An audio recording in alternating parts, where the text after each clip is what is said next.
Hey team, Andre from High Performance Academy. Welcome along to another one of our webinars. And today we're going to be getting a bit of an insight into the ECU Master PMU, I should say, 16. Let's just get my laptop out of the way and we'll get this little guy under our overhead.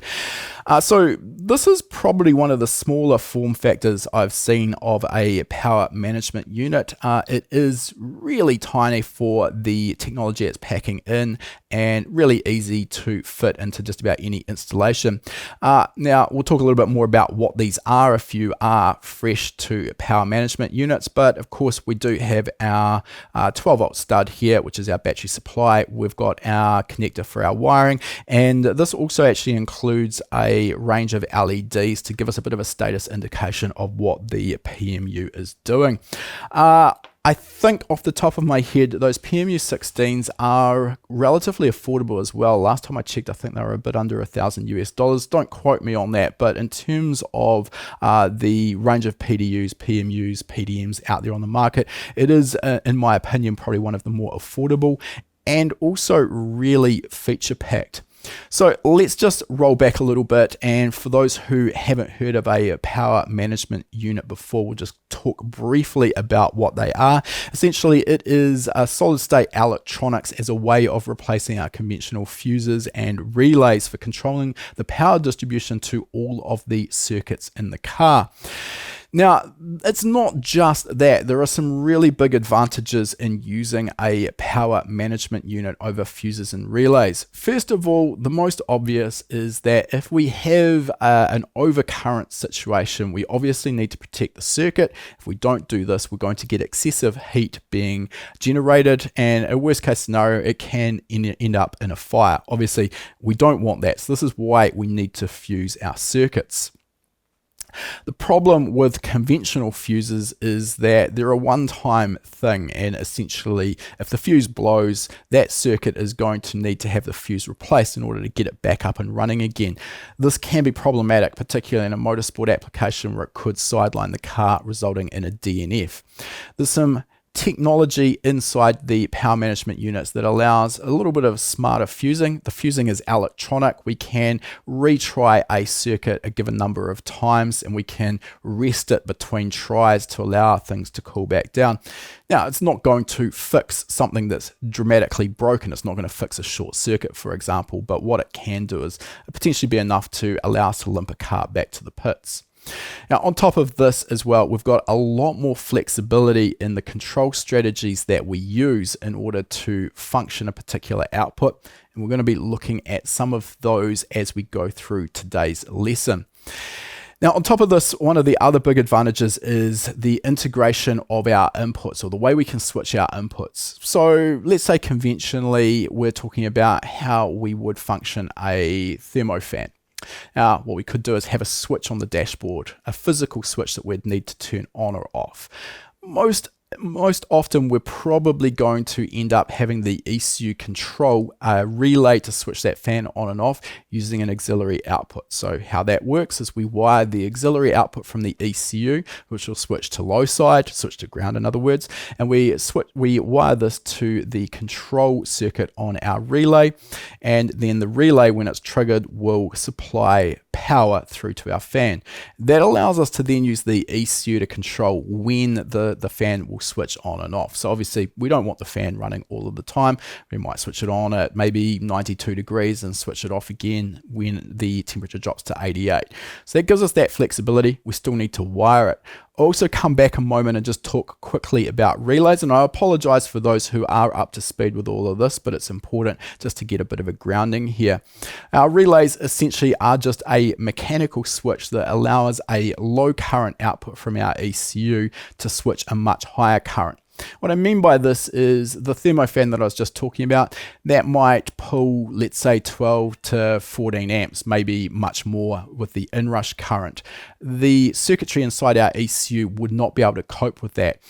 Maybe the auxiliary output can handle 500 milliamps or something of that nature. So that allows us to use a low current output from the ECU to switch that much higher current.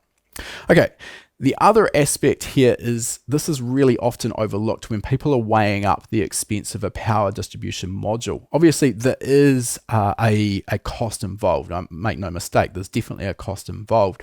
But particularly if you are paying someone to wire up your car, it is really important to factor in the saving in labor and parts compared to installing fuses and relays. Fuses, relays, and switches are some of the more time-consuming aspects of a wiring harness. So there's usually several hours that will go into this, plus the parts that you'll be saving by using a power management unit. When you factor in all of the other advantages, the slight addition that you're going to have to pay can seem worthwhile.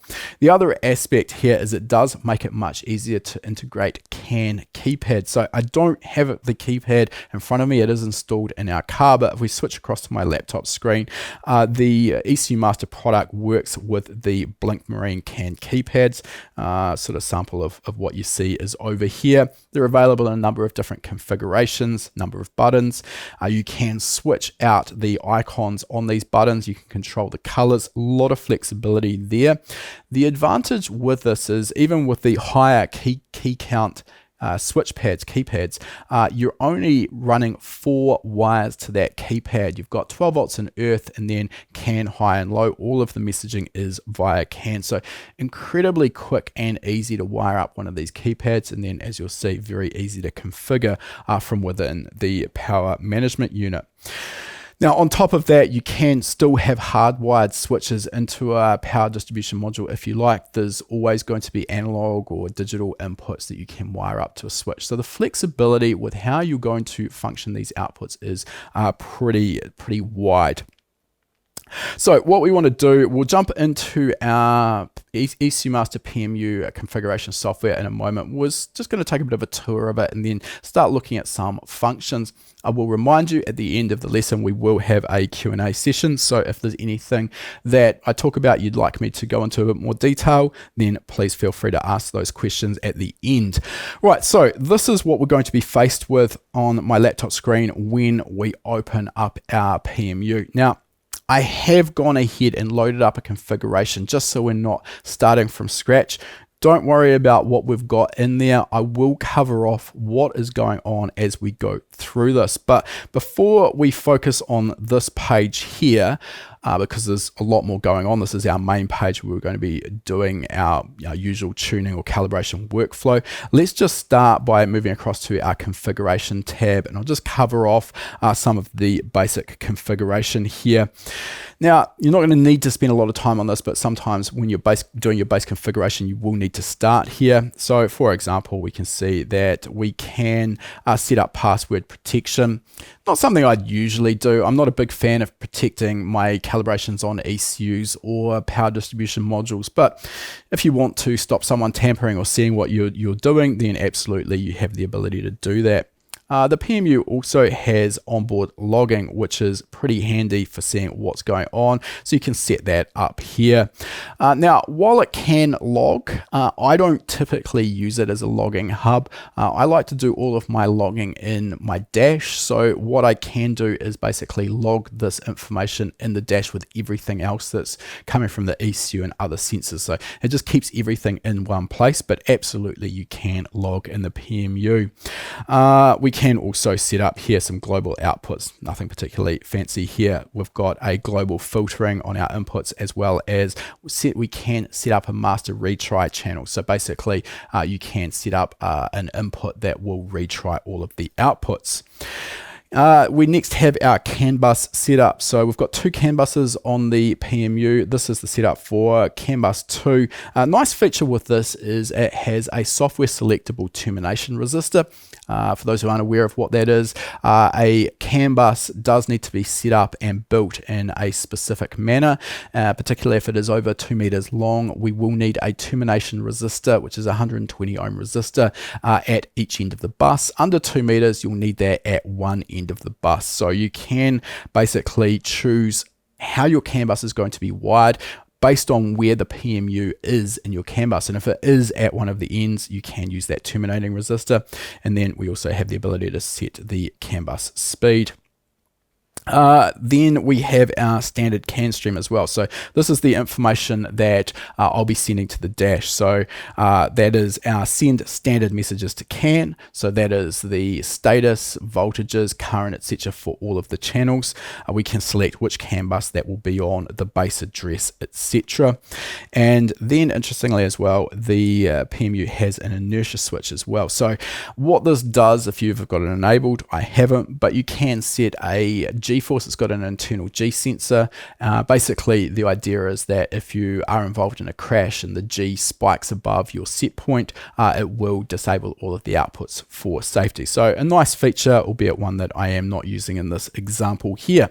So that's our base setup there. Nothing too tricky. Let's move back over to our setup, and before we get too involved, I'll just quickly give you a tour so you sort of know what's going on here. So in the top left corner, we have what ECU Master referred to as our project tree.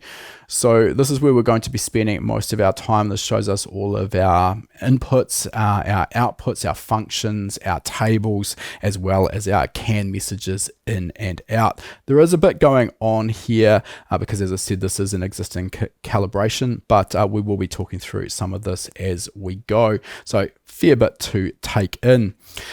Down below this is our output monitor in the bottom left corner. So this allows us, obviously, when we are live with the PMU, it allows us to monitor the status and voltage, current, etc. On every single channel. So this allows us to get a real-time sense of what's happening.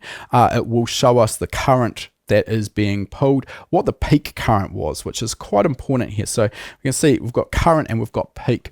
So what's easy to overlook is that if we turn on a motor such as a thermofan or a fuel pump, for example, what we will have is two situations. We're going to have the steady state running current. So the thermofan, for example, might draw 12 amps when it's up to speed and running.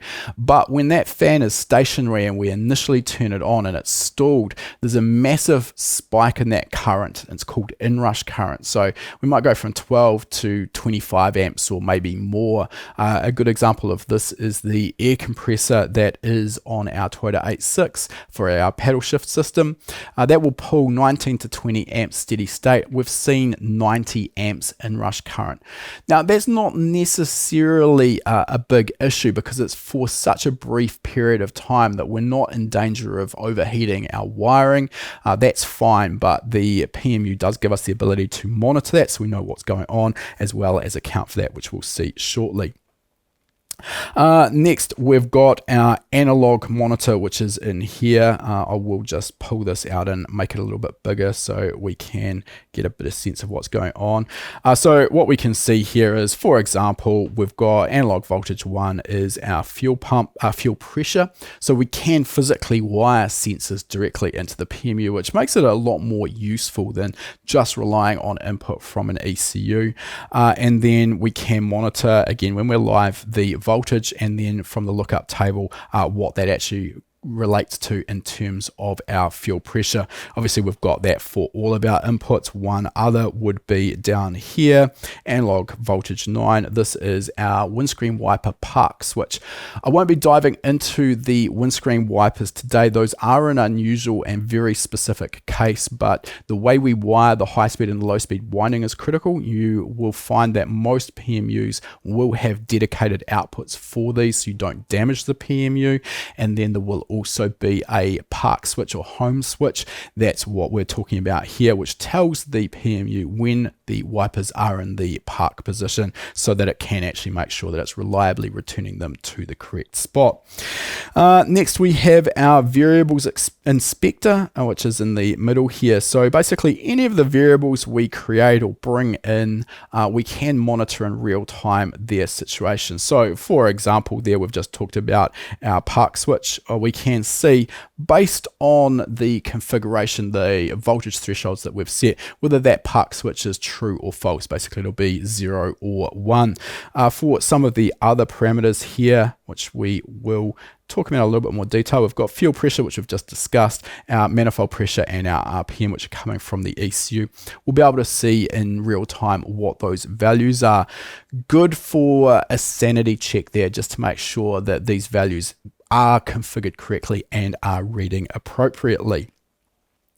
Next we have our graph, which is on the right hand side, and again obviously I can't show you this live because we aren't live with the PMU, but allows us to monitor any of our outputs, or in fact any of our channels in real time while everything is running. So really good for fault finding and diagnostics, and we can save those log files as well. Lastly, down the bottom here we have some diagnostics and information around the PMU, including board temperature, battery voltages, internal voltages, etc. So under normal circumstances shouldn't be too much of a concern to us. Right, so that's a really quick and dirty guide into what we're actually looking at on the setup page of our PMU. And what we want to do is just go through some of the more basic and common configurations that we're likely to be trying to use a PMU for. And I think probably a good place to start here is with setting up a fuel pump. Now, there's a few different ways that we can function a fuel pump, and I'm going to go through 4 of them. So the first would be where we have an ECU controlling the engine, and the ECU will typically have a fuel pump request. Now, why that's important is that basically, if we end up involved in an accident and the vehicle, the engine stalls, maybe the fuel line is ruptured or something of that nature, if the fuel pump was to run continuously, we do have the small but very real risk that the pump will continue pumping fuel out and cause a fire. So the ECU control strategy will generally be that when we key the car on, it'll run the pump for a couple of seconds to prime it and build pressure, then it'll stop. Once it sees an RPM signal and knows the engine is cranking, it will again run the pump, and it will continue running it until the RPMs drop to 0 for perhaps 2 or 3 seconds. So what we can do is basically bring that request straight into the PMU via a CAN message. So let's have a look at that. So we have got this already set up. So I am cheating a little bit, but I will talk you through how this works. So this is a CAN message input. So what we need to do is start by creating a CAN message object, which is this guy here that I am on. I'll double click on it so we can see what this is. So first of all, we can give it a name. So this is a M150 message. It's coming from our Motec M150 to our PDM1. We've got 2 PDMs in this particular vehicle. Next, we need to define what CAN bus that message is coming in on, CAN 2 in this case, and we need to define the base address. So this just needs to accurately replicate the address that the ECU is sending this information out on.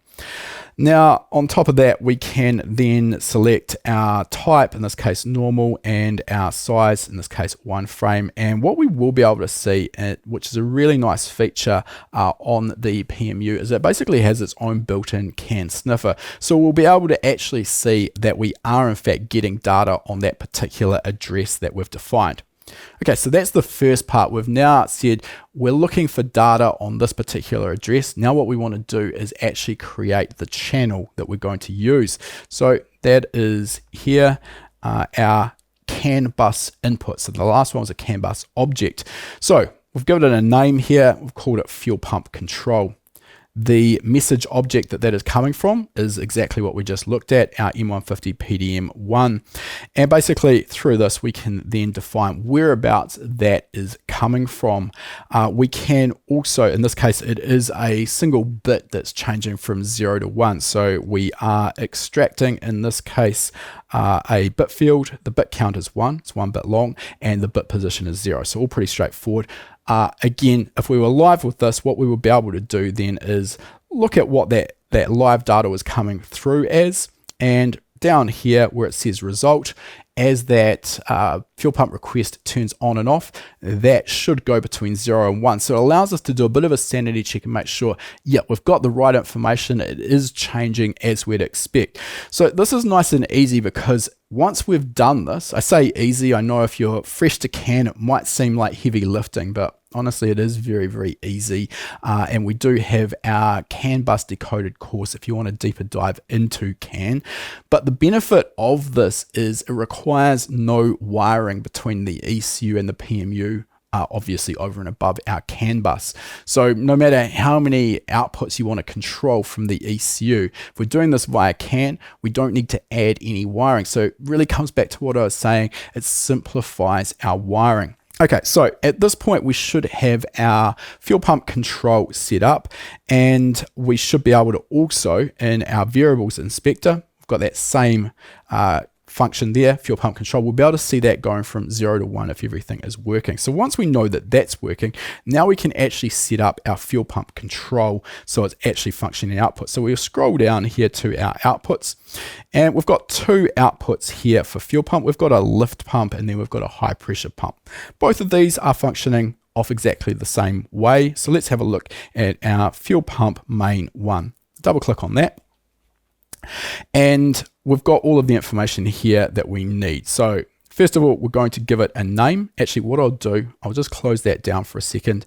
And if we were going to be setting this up and I wasn't just modifying one, we do have the output setup icon right there. So I'll get that out of the way. Power output, we'd click on this and it would start up or give us a fresh page that looks exactly like this. However, I'm modifying what we've already got. So we start with our name, then we define whereabouts this output is coming from. So in this case, we're using a single channel.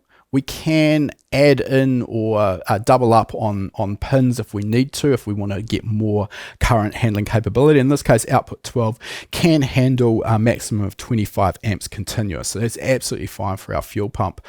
So let's have a look at how we've got this set up. We've got our inrush current set up at 25 amps, probably a little bit light, but not actually an issue. We've got our maximum current set at 20 amps, which is above and beyond where we're ever going to normally be operating. This probably pulls about 14 amps maximum. Our inrush time as well. So basically, this will allow 25 amps for up to 1 second. That inrush current is going to literally last maybe a couple of hundred milliseconds at the absolute most. So that's not an issue. Then we have our retry setup. So again, as I mentioned, this is the advantage of the PMU over and above a fuse. If it blows, if the current peaks above 20 amps, it's going to cut off that circuit. What it's then going to do is wait for our retry timeout, in this case 1 second, and then it's going to retry that output. It's going to do that up to 10 times. After 10 times, it's going to go, nah, this is not right, and it's going to cut that for good. Alternatively, on mission critical outputs, you can click it to retry forever. Obviously, it's still going to cut off the channel if the current goes excessive, but obviously it's going to also build up more current if you did have a hard short to ground or something of that nature.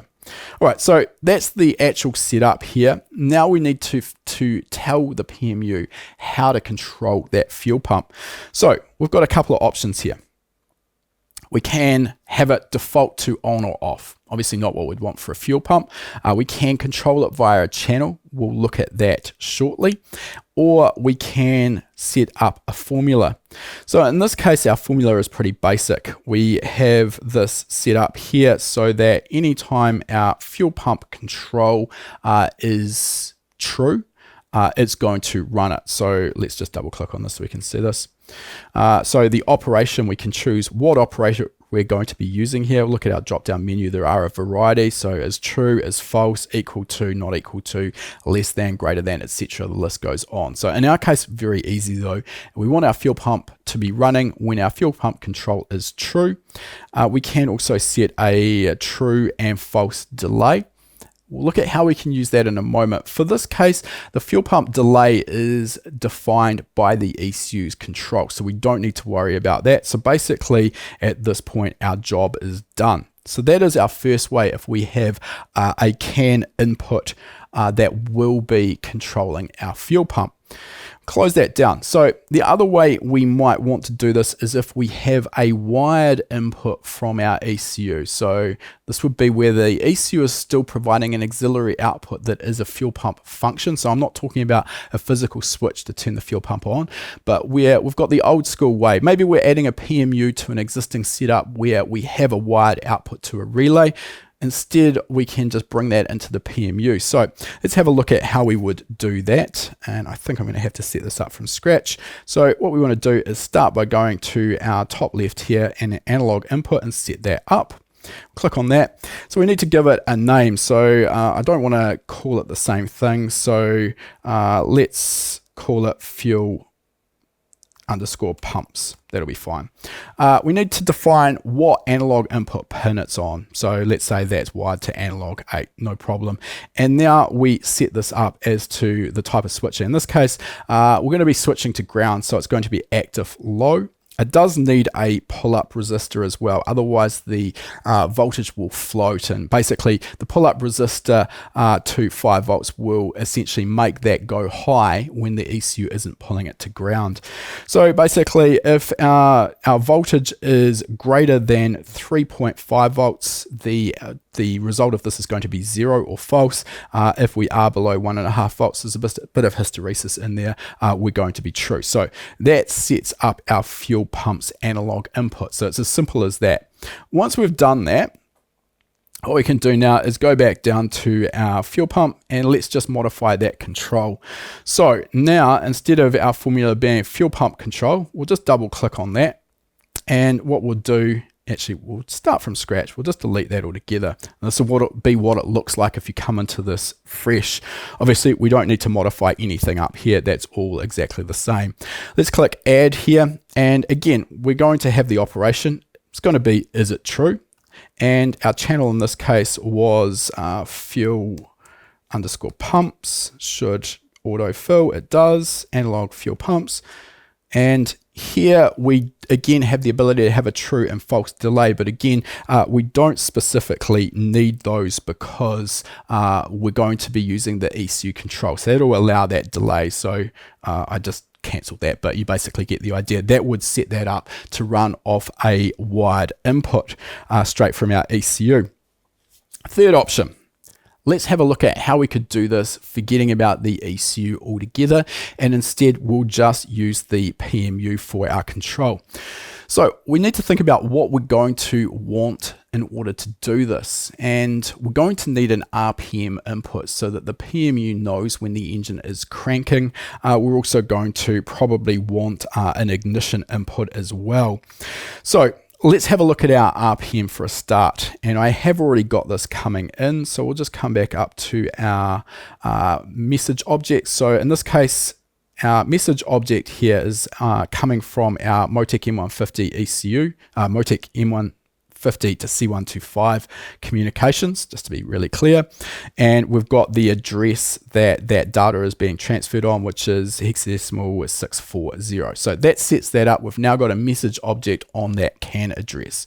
Okay, now we can extract each of the pieces of information we are interested in that are coming across on that CAN address. We can see we've got two here. We've got manifold absolute pressure and we've got RPM.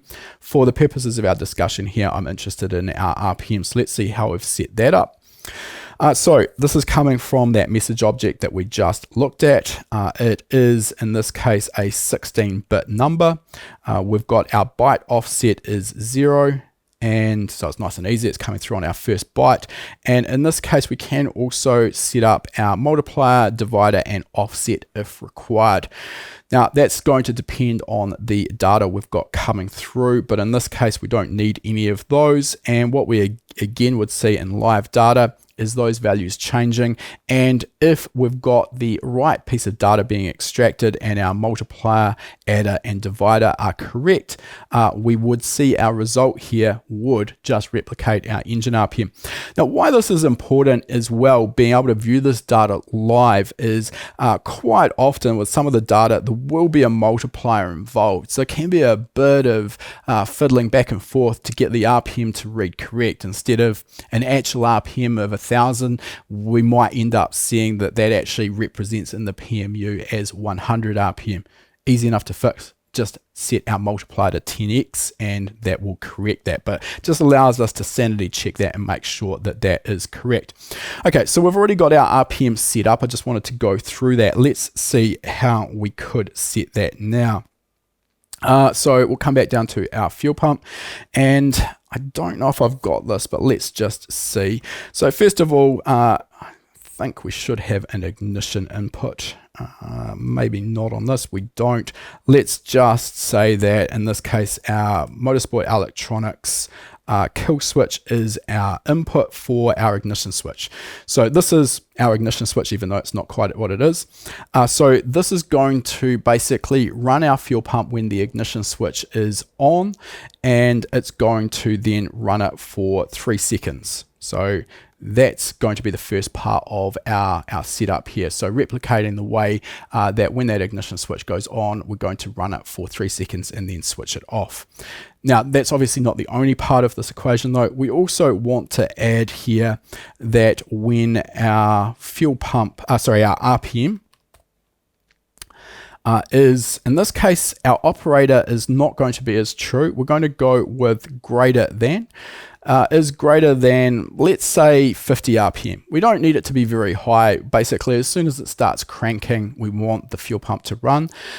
We want the fuel pump to start. We want it to start with no delay. So we'll leave our true delay to 0, but this is where we can set the off delay. So in this case, the false delay. So when this goes from true to false, we're going to delay that by 3 seconds. So that's going to replicate that. However, I have just messed that up. We do need to be a little bit mindful of the way, the order of the tree. So we'll just go back to how this was. So how I set that up initially, the value needs to be, basically both of these need to be true. The RPM has to be over 50 and our ignition switch needs to be on. We want these set up as separate things. So what I'll do is just move these down.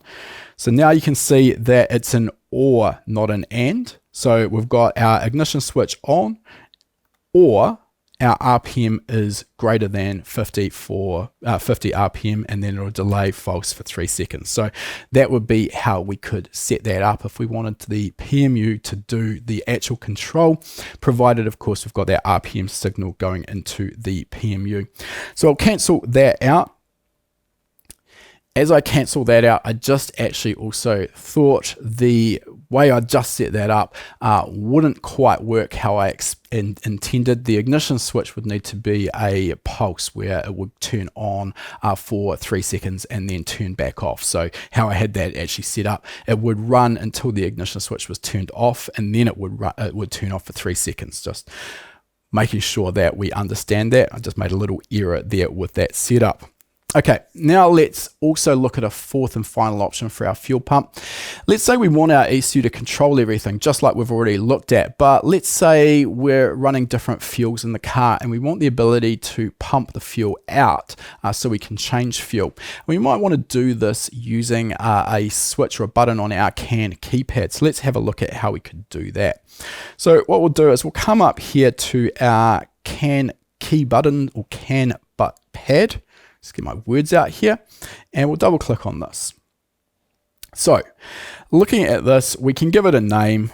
We've called it keypad, nothing particularly outrageous there. We can set up what type of keypad we have configured. In this case, it's a 4x2, so an 8-key keypad. Obviously, we can choose this from a drop-down menu. We also have what CAN bus that is on and the CAN ID. That's the basic setup. Now we can, once we've got that all configured, we can then function those buttons. So let's say we want to use this button 6 here, which is currently unused. So we'll double click on that and we can give it a name. So let's call this fuel out. We can select the type of button. So in this case, we've got a latching switch. We can have it non-latching, which would mean that it's only going to pump when we've got the button held down. So in this case, latching switch is what we want. The first state will be 0 or false. Last state will be true, which is obviously what we want, and it will default to off. We also have the ability to control the colors in both positions as well. So it gives a visual indication of the button function. All right, so let's set that up. it now changes to fuel out. So that's now set that as a channel that we can utilize. Let's click on OK. We've got a CAN bus speed error, but let's not worry about that. Right, let's come back down to our fuel pump output. Probably should have saved that and I didn't. That's okay though, we've got our fuel pump control as one of our functions. So what we want to do now, we're going to add another OR. In this case, we also want to run this when our fuel out is true. So fuel out is true. We again don't need any delays. So now what this would do, we've obviously reverted to one of our earlier examples where we've got the CAN message for fuel pump control. So the fuel pump will run when that CAN message is true, or when our keypad, we've got the key for our fuel pump that is in the true position as well. So really easy to basically set this up to suit your own requirements. Now let's have another look at another simple function which would be maybe providing power to our ECU. We've actually got a different PMU that's providing power for the likes of our ECU itself, maybe our ignition coils, etc. So that's not in this at the moment, but let's look at how we could do this. So let's take our output here. We've got one that is spare. We've got output 14, which is currently called test. So let's have a look at that one. We'll double click on it. So let's call this ECU power. Okay, so I don't know what I was testing with this, but chances are that our ECU is definitely not going to require anything like 25 amps. So let's give it some more realistic values. It might pull 15 amps. Maybe our inrush current might be 20, and everything else should look pretty good there. Now, our control here, this is where we need to figure out how this is going to actually work. So at the moment it's set to defaulting to on. What we really want here is a formula, and what we could do here is, again, just let's assume that our motorsport electronics kill switch is our input. So we've already got that coming into the PMU. So if we type in MSEL, that's what we've called it here. For those who aren't aware, Motorsport Electronics, MSEL, they make a kill switch, a solid state kill switch that we use on a number of our vehicles. So we can select that. So we want that to be true, and then we can select OK. Now, maybe we want another function here so that it's not just when our kill switch is true. So let's see how we could do that. We'll come back up to our CAN keypad. And we're running out of buttons now, but we've got button 7 is currently free. So let's double click on that. What we're going to do is call this maybe ignition. Probably should have done this first, and we could have used this for our fuel pump example. Again, it's a latching switch, 0 and 1. Everything's looking good there. Maybe we want our color there to be red when it's on. All good. We've got that done. Click OK. That'll again ask us about our CAN bus speed, but we're not worried about that. All right, coming back down to our ECU power. Where did I put that? That one there. So we want this to be active when the kill switch is true, so the kill switch is on, and we also want our ignition to be true. So we'll find that by just typing in ignition, and that is done. So this is both need to be true. We want let's move that down, the kill switch to be true and our ignition both to be true. That will then provide power based on our current capabilities up here out to our ECU. So this will be something really common that we're doing when we're setting up the power supplies for things like our ECU, our ignition coils. Maybe you've got a separate channel for injector power, whatever it is that you've got set up, that is how we can do that. Next, let's have a look at a headlight function. So I'm going to have to repurpose some of these. So let's start by looking at this as a slightly more advanced function where we may want to monitor our voltage perhaps and basically disable non-critical functions if we've got maybe an alternator that has failed. So this is, again, some of the more advanced stuff that we can do with our PMUs to help potentially limp a car back to the pits, just if it needs to be conserving our battery voltage. So what we'll do here is we'll start by just adjusting our keypad setup. So we've got a button for our headlights. So we'll come across to that again. Let's just repurpose here our fuel out, and we'll call this headlights. Okay, nice and easy. And we'll click OK. Still asking me about that CAN bus. It hasn't changed. Don't be surprised. All right, we'll now repurpose our output that we just set up for our ECU power, and we're going to call this obviously headlights. Okay, probably we're there or thereabouts with our current, but that's not really our concern right now. Okay, so let's just delete our functions at the moment, and we might add here, maybe we want that our headlights will run when our kill switch is true, so we'll find that again, MSEL. That's fine. So basically nothing's going to operate when our kill switch is not on. And obviously we also want to add in here that our headlights button has been pressed. So let's just type in here headlights. I've also got a headlight flash button as well for racing, but that's not important. All right, so that's going to basically give us a situation where the headlights will turn on off a button. This is pretty much what we'd expect. Now let's get a little bit more advanced with this. So there's a few ways we can do this. What we might want to do is monitor our voltage and our RPM. So let's say we'll add a function here, and we can monitor. I'm actually going to have to set up a function here to monitor our voltage, I think. No, we don't. We can monitor PMU battery voltage here. Okay, so is greater than, let's say in this case, 12.5 volts or something like that. So basically when our car is functioning, is running normally, what we should end up with is our battery voltage should be about 13.8 to 14.2 volts. If the alternator stops charging, we're going to drop immediately to probably more like 12.5, and as the battery discharges, we're going to see that voltage drop. So in this case 12.5, so this has to be above 12.5 volts, and we could put in a delay here. Maybe we want this to give a little bit of a time, and maybe our voltage will drop momentarily below 12.5. We can bring in a delay if we want, but that's going to basically get that done. So in this case, for our headlights to function, our kill switch has to be on, our headlight button has to be on, and our PMU battery voltage has to be above 12.5 volts.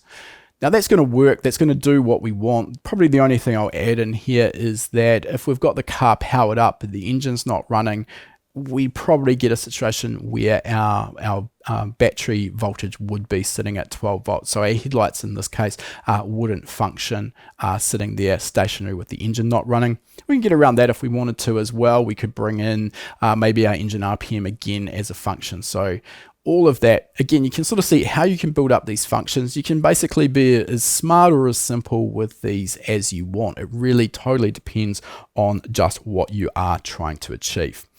All right. We are going to move into some questions and answers shortly. So if you've got any, this is the time to start asking those. We've got one more function that I want to quickly go through. Before we do that though, I'll just mention the alternator sort of safety override there that I just looked at for the headlights. Obviously we could apply these to every non-mission critical output that we've got on the car. And obviously it's up to you to decide what in fact is non-mission critical. Headlights is probably a bit of a questionable one. I mean, if it's pitch black, I'd probably like the headlights in order to get myself back to the pits. So there's some decisions that need to be made. I'm not here to tell you what you should and shouldn't be disabling. Maybe windscreen wipers would be another one that's, again, a bit of a safety marginal consideration. Heated blower unit inside the car, maybe that'd be a pretty safe one to disable. If you've got multiple fuel pumps, maybe you want to switch down to just one fuel pump. Whatever you feel you can get away with. All right, the last one we're going to talk about is our water pump control. So in this case, if we jump into our output monitor here, we can see output 1, we've got this set up for a water pump. We'll double click on this in our project tree and see how this is set up initially. So there are a few ways of doing this. So we've got our name, of course, water pump. It is on a single output, which is a 25 amp output. We have a inrush current of 30 amps, a max current of 15 amps, and again, our inrush time is set to 1 amp. Now, it doesn't actually pull a lot of current. I think off the top of my head, the Davies Craig pump that we're using is actually sitting around about 9 or 10 amps under steady state conditions. It's not a huge amount. It does create a problem, which we'll talk about shortly. Moving down here, we've got our retry count. Now, because the water pump is not required to run continuously, and we'll see that in effect shortly, I've got quite a long retry time here of 4 seconds. It's going to retry 10 times. Obviously, again, up to you how you're going to do this. And it is going to run off this channel EWP pulse control. Now, that's the key to this. This is a function, which is another type of setup we can use in our PMU16 here. Functions are set up from the little F icon here in the menu. Now let's have a look at what this is. So I'll double click on it. So of course with a function we give it a name. We've already seen that, and this is how we are functioning this pump. So there's 4 different operating modes. So first of all, if our engine coolant temperature is between 10 degrees and 50 degrees, what we're going to do is use a flash function. So flash can be used for the likes of our indicators, for example, basically something that we want to flash on and off. In this case, what we're going to do is turn it on for 30 seconds and then turn it off. Then once we are, should explain that a little bit more correctly. It's going to turn it on for 10 seconds and off for 30 seconds. I'll just double click on that. And we can see, yeah, we're using the operation flash, the time on 10 seconds, the time off 30 seconds. So basically the idea here is the engine coolant temperature is low, it's under 50 degrees C, and what we want to do is move some water around as the engine's heating up, but we don't want to flow it continuously because that will slow the engine's heat up, warm up. Okay, so that's our first when we're below 50 degrees. Our next one here is between 50 degrees and 70 degrees C. And again, we're using the flash control. This time it's on for 10 and off for 10. Now, if you're wondering where these numbers have come from, I am essentially replicating the Davies Craig strategy within reason of how they control it. Okay, so we're running it for the same amount of time, but our off time has been reduced dramatically. And then once we are over 70, between 70 and 80, there's a little bit out of order. We're going to be on for 5 seconds and off for 1. And then finally, should be down the bottom. Once we're over 80 degrees, it's on continuously. So that is how we can use pulse control or flash control, I should say here, to control how our water pump is running. Works fine. That is how we have been using the pump in the car. The other option, which is how I initially set this up, and it is a function that the PMU does offer, but we did find it was problematic in this instance, is to use pulse width modulated control, which is where we can vary the duty cycle being sent out to the electric water pump. And what this does is gives us the effect of basically speed control. In essence, we're varying the voltage that is being sent to the pump anywhere from 0 up to our full battery voltage. Now, the problem with pulse width modulated control in a PMU, irrespective of what power distribution module you are dealing with, whatever the manufacturer, it does create heat. And this is a warning the PMU manual gives you. And we tried this out and it just didn't work reliably. So we reverted to what I've just shown you. But I'll go through the process anyway. We could have probably got around this by doubling up the pins and giving us 2 25 amp outputs to control that. Probably would have got us around the problem. But anyway, that's a story for another day. So let's come up to our water pump control. And what we've got here is a table. I'll just make sure I've got the right one. So table, another type of configuration we can do in here. We can click the little table icon here that will bring that up, and that will give us the table that we can set up. In this case, I've called this T_water pump, just so we've got a nice reference of what it is. We don't need any decimal places. I've already configured this to be a two-dimensional table. We've got engine coolant temperature, which we already know is coming in as a CAN message. That's our x-axis here, and essentially the values here are the duty cycle that we'll be sending out. So this will probably need some manipulation once you've got it up and running. Obviously, when the engine's cold, we're running it at low duty cycle, 10%, so it's going to give us a low pump speed, and essentially sort of in the operating area, we're up at 70% duty cycle.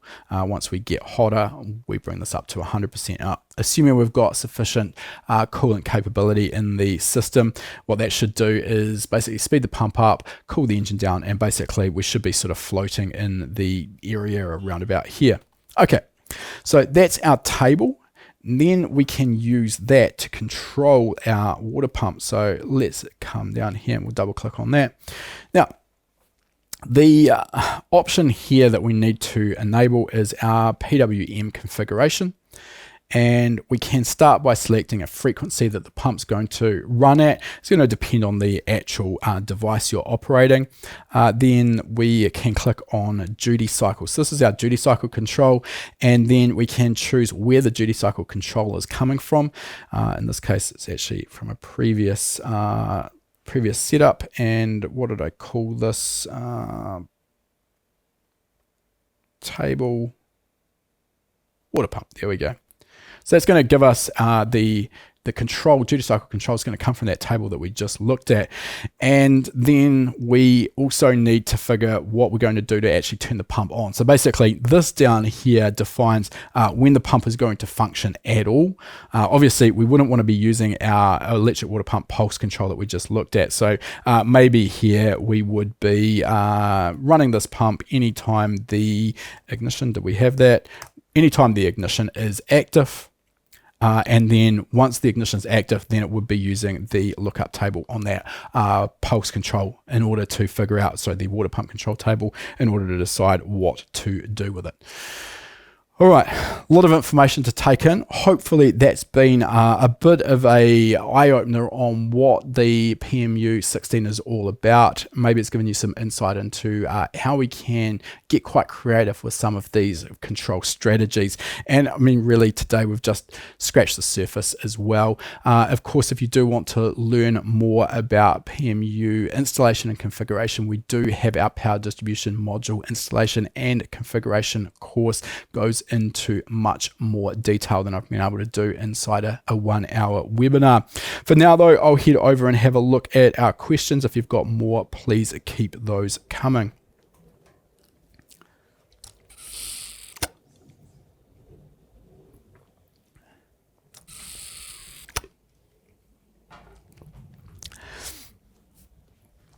James has asked, are there any good resources on how you'd further incorporate a power management unit into a track use only vehicle to replace an OEM power distribution module? Yep, our power distribution module installation and configuration course would be ideal. That course Zach presents, and it does also give some really specific, more advanced case studies on things like anti-stall strategies, so that if you're doing standing starts and you happen to stall the car, instead of having to actually restart the car manually, by just depressing the clutch, the car will actually re-engage the starter motor. Obviously there's some requirements around that. Also, Zach gives another case study in terms of a automatic backups fuel pump setup as well. So if you want to learn more about that, I wouldn't say OEM power distribution module, I'm not sure specifically what vehicle you're talking about there. I mean, within reason, we can replicate any OEM strategy as well. It just really depends on what you're trying to do. And here, it's kind of really down to your imagination as well as what you are wanting to achieve. Plows asked, if using with an M1 ECU and a C125 dash, is there any reason you would go a Motec PDM15 instead of the ECU Master PMU16? I mean, it's really a bit of a coin toss in my opinion. I love the PDM product from Motec. I've got two of their PDM 32s going into my FJ40 project. They're a well-proven, very, very reliable product. We have to say, obviously, they're at a different price point than the PMU product. I would actually say, all things being equal, the PMU does provide a little bit more advanced functionality than the PDM, and I think that's probably more an indication that the Motec PDMs now are a relatively old product compared to the PMU. I haven't really seen too much in the way of updates. I do believe that Motec have been working for a while on an updated PDM 2 or version 2.0, if you like. Not quite sure any more information on that, but I mean, yeah, it comes down to your own personal preferences. Your budget plays a big part in this, but it is absolutely possible to do all of the same things that the PDM Motec product will do on the ECU Master product. Will be a little bit more work on setting out the CAN communications both ways than if you were just using Motec product, is probably the only other thing that I would say. Next question comes from Harley, who's asked, could you set the keypad force on state as the fuel pump control so the button shows on state when the ECU controls it, but also allow you to activate manually, for example, when the engine is off? Yeah, I mean, I can't see any reason why you couldn't do that, Harley. Plows asks, is there a quick summary of button functions? So if you have a few combinations for the keypad, such as running the fuel pumps to empty the tank. I don't believe so. This is an area where, particularly on the more complex installations where you've got a lot of functionality going on and maybe you've done some trick things, keeping some notes on the functionality can be beneficial.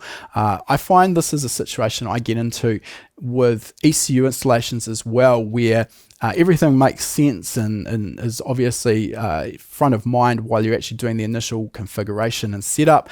But, you know, maybe you don't come back to that particular vehicle for 6 to 12 months, and then you're sort of scratching your head trying to figure out, now, why was I doing that? Or this looks weird. Why on earth is that set up like that? So that's where just keeping some notes can be beneficial to sort of fast track that when you come back to it. Next question from Plow was asked, is it easy to set up functions for turbo timers or keep the car running for X time after an ignition is turned off? I haven't looked into a turbo timer function, but absolutely it would just be a case of using a delay, kind of like we saw with that false delay. That, as far as I can see at a quick cursory glance, would probably be the way I would do it. You'd probably want to include some safety strategies around that. Personally, this day and age, I don't actually care much for turbo timers. I wasn't a big fan of them when they were an add-on module, really with water-cooled turbos, provided you don't like to thrash your car red hot right up to your garage and then shut it off. I really don't actually see the need for turbo timers these days. Harley has asked, are these types of configuration options and functions typically available in most PDM PMU devices from other manufacturers? That's a maybe is the answer there, Harley. For the more advanced products, and I definitely haven't used every brand of PDM out there on the market, but for the more advanced products, I would say absolutely yes. I have, however, used some more basic power distribution modules where you were very limited in the functionality you could provide. So yeah, it's really important to, before you commit to spending your dollars, I would probably look at the specification sheet for the unit that you're looking at. But more importantly, because it's always going to be free, download the software and actually get familiar with that and see the functionality that you are able to include. Next question comes from Plows asks, could you use an external solid state relay to move the heat away from the PMU instead of pulse width modulated control, even though you're adding a relay, which isn't the point of the PMU? I mean, yeah, you probably could, but your point is probably what I was going to raise. I mean, if you've got a PMU, adding a solid state relay external to the PMU kind of defeats the point. So what we didn't try, and this is explained in the ECU Master instruction manual, is you can add a flyback diode, which will aid pulse width modulated control. So that could have been enough, or alternatively, if you've got a spare channel, doubling those up and giving a little bit more load capability on the output would have probably also sufficed.